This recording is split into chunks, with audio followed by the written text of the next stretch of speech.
Hello, I am Dr. Cinema. I analyze and diagnose movies and explain them to you. Come on, we knew this was going to happen. For those of you that don't know, Death Note is a Japanese anime and manga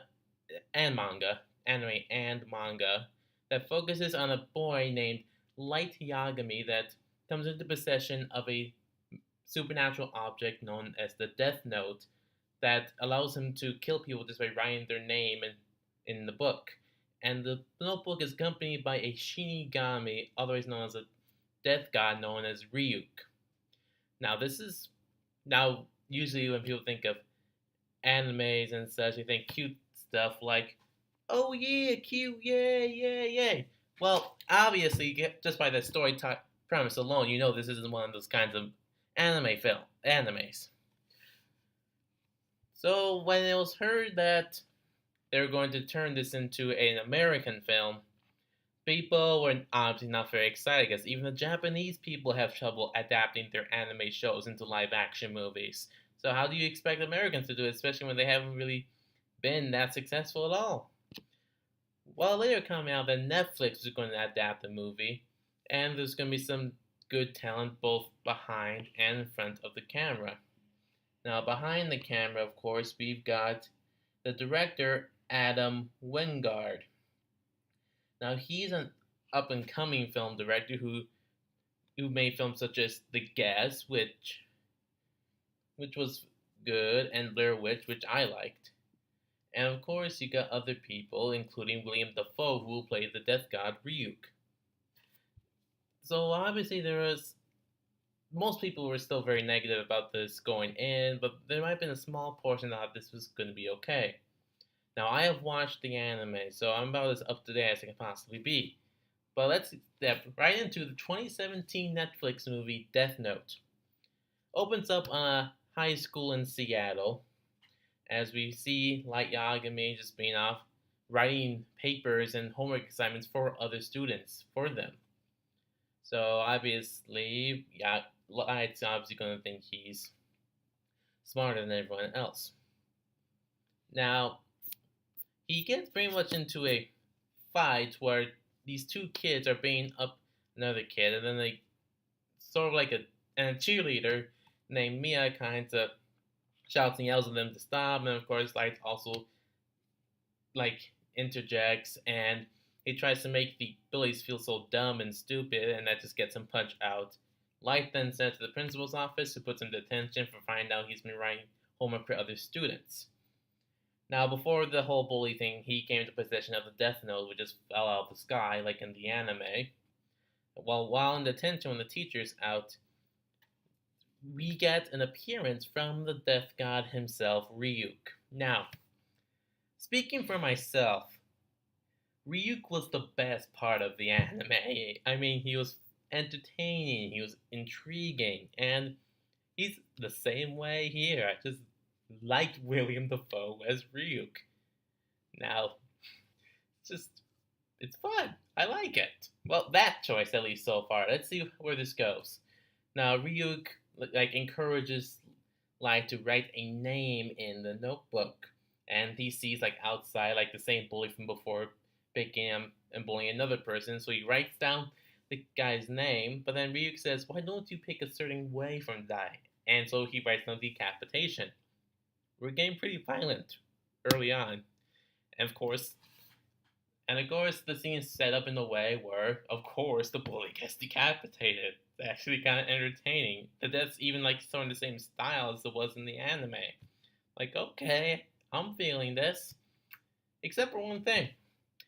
Light appears to be a little bit more childlike in this movie. I mean, yeah, for the majority of the movie, he does have a little bit of a sociopath in him, and he does think he's smarter than most people. But when he first like sees Ryuk and like weird stuff happening, he's really screaming and freaking out and stuff, and that really wasn't what Light was like in the anime, at least not until the end when he found out that he was actually captured. But anyway, moving on, Light goes home, gets into an argument with his dad, find out that his mom was killed by a criminal that got like used money to get out of it, and so Ryuk basically sort of encourages him to kill the criminal, but before and during this whole process as well, we learn out there are a lot of rules from the Notebook, most of which we don't even get to cover in this movie. But the main premise of the Notebook is, of course, you got to write down the name of the person you want to kill, but you have to have the person's face in mind so there's no confusion. And you can control what they do up until their death, but no more than 2 days can you influence them before their death. And there's also another rule where if you burn a page of the notebook that has a person's name in it, that person is saved from death, but you can only burn the one page. But that comes up later on.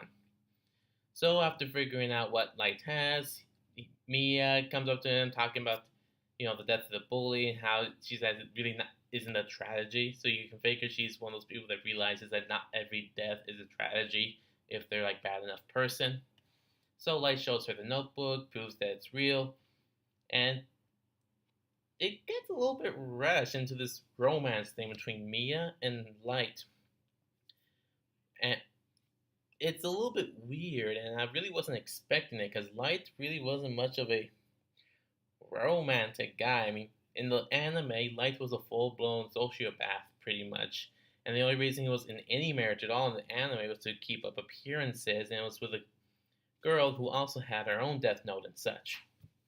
But this is the Americanized version. Obviously, they're going to do different stuff, and they're going to have to skip over some things in order to do what they feel is best.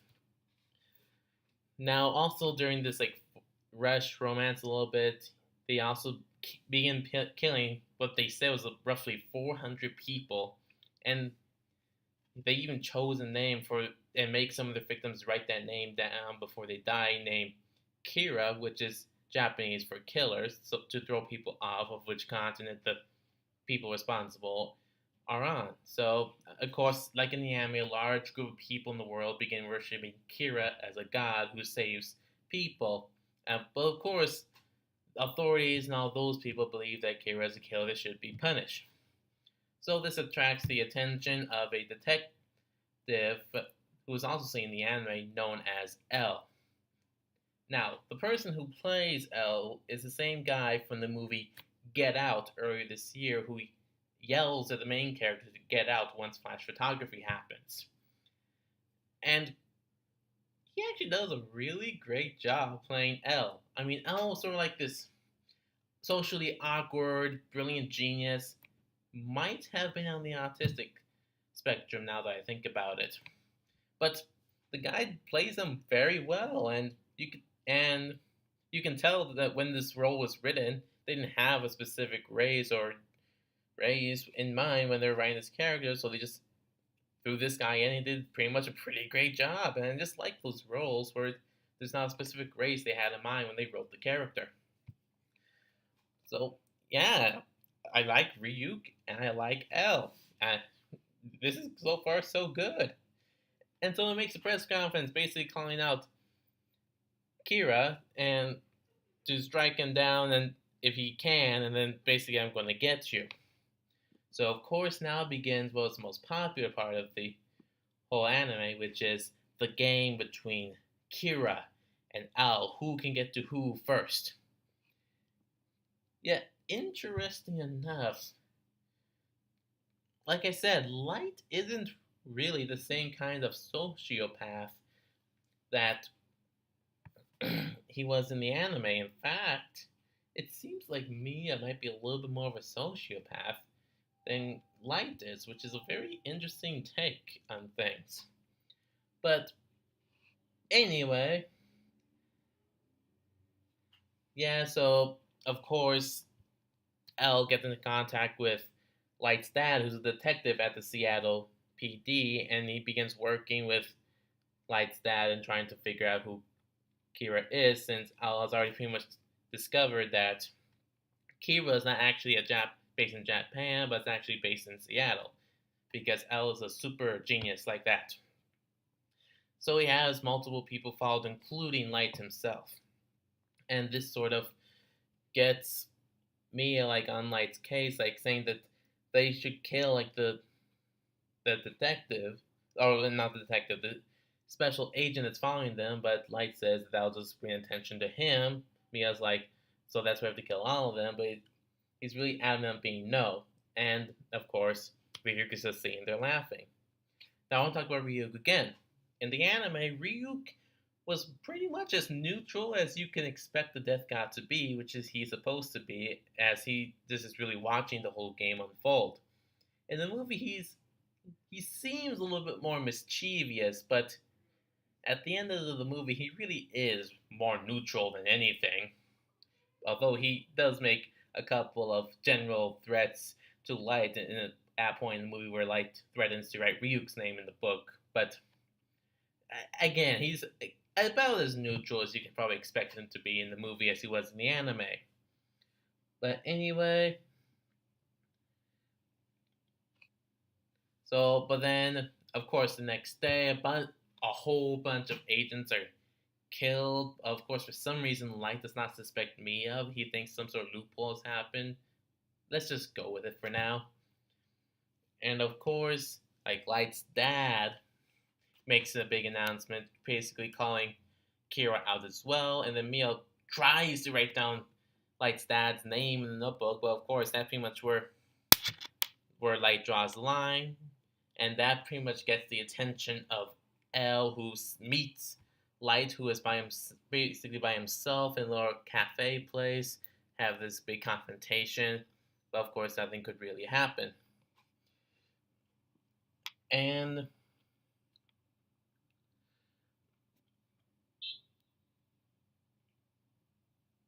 yeah, yeah, I just came back from watching this on Netflix, but I'm still trying to get everything back together. So of course, like the whole but then oh yeah, I remember it next. So Light then decides if he can't really figure out what L's real name is, he tries to influence his butler assistant person that accompanies L everywhere to try to figure out his name. And so he writes down in a notebook that the servant butler of L, whose name is Atari, gives him all the information he needs, but then he figures out that that means that Atari has to go to a specific unknown location to figure out L's name. So that happens, and so while they're waiting at the end of the 2 days for Atari to tell them, they go to homecoming, tries to just to keep appearances and such. And during a dance in homecoming, it's Light figures out that Mia has been behind all the agents being killed by writing their names in the notebook, and it's pretty much been pretty clear that Mia is actually the full-blown sociopath. So this is very interesting. She even wrote down Light's name in the notebook that her people die at midnight, but she tells him that if he gives the notebook to her, making her the keeper, then she'll burn the page of the notebook and Light will be saved. But then, of course, Atari becomes killed, where he's at, which makes L very upset and takes a gun, gets into cop car, and begins chasing to find Light. And Light, of course, taking the notebook, and he's trying to make his way to the Ferris wheel, telling Mia to meet him there. This whole chase ensues and such. Gets to the Ferris wheel, goes with Mia to the top in one of the cars, and then Mia takes the book from him, but then Light reveals that he actually wrote her name in the notebook, saying she'll die only if she takes the notebook from him, which of course pisses her off. But then that's when the whole Ferris wheel begins to break down because Death Note. Ryuk's laughing, but Light and Mia are hanging down, trying to survive. Mia falls down, taking the notebook sort of with her, and the page that had Light's name on it goes into a fire and burns.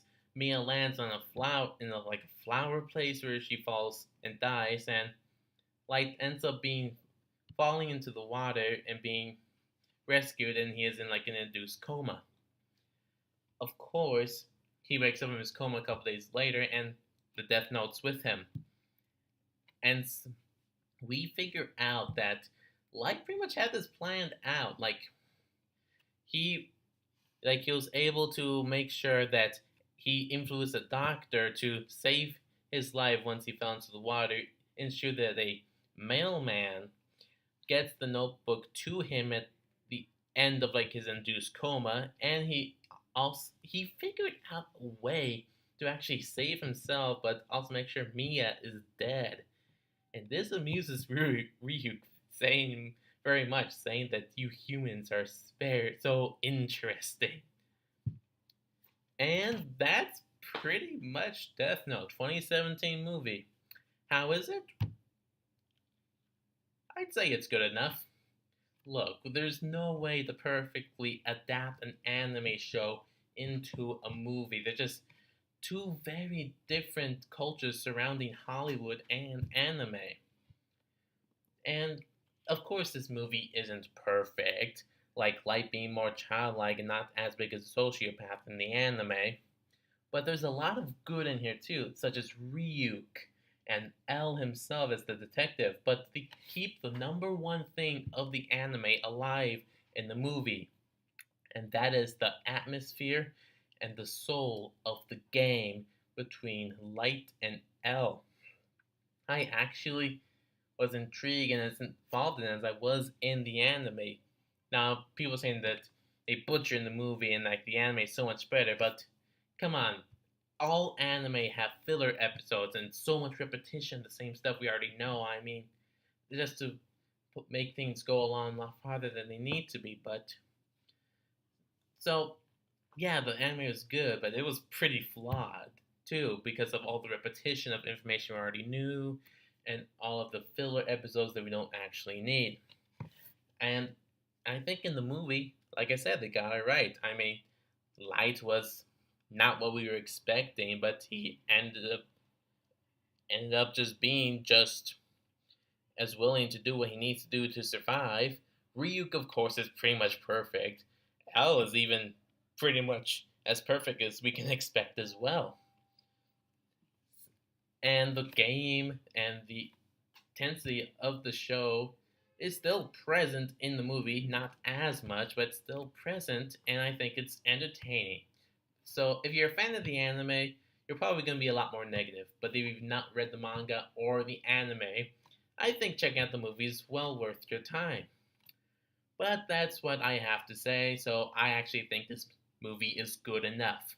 What are your thoughts on it?